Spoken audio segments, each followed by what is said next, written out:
dengan mudah, naik motor, diantar orang tua, bahkan belajar dengan fasilitas yang lengkap.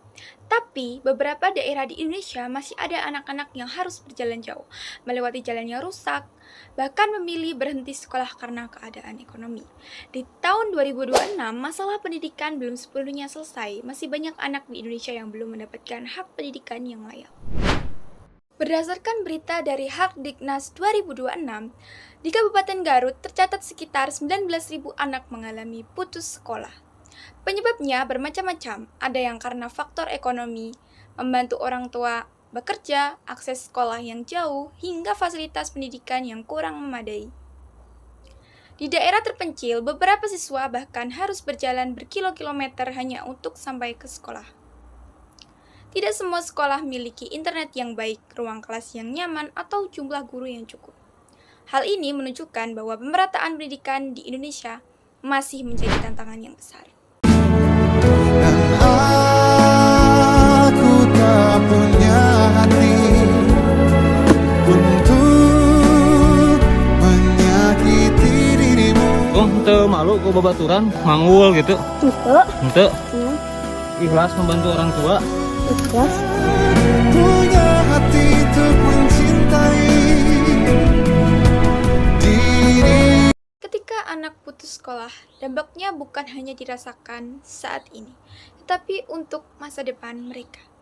Anak-anak kehilangan kesempatan untuk berkembang dan meraih cita-cita. Kurangnya pendidikan juga dapat meningkatkan resiko pengangguran dan kemiskinan di masa depan.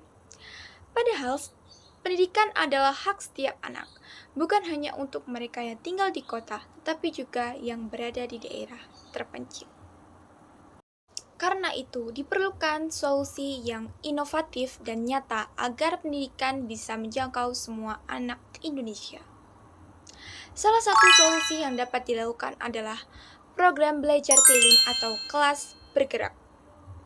Program ini memungkinkan relawan atau guru datang langsung ke daerah terpencil untuk mengajar anak-anak. Selain itu, perpustakaan keliling juga bisa membantu meningkatkan minat baca siswa di daerah yang minim fasilitas. Pemanfaatan teknologi juga dapat menjadi solusi, misalnya dengan menyediakan aplikasi belajar, hemat internet, atau materi pembelajaran offline yang bisa diakses kapan saja.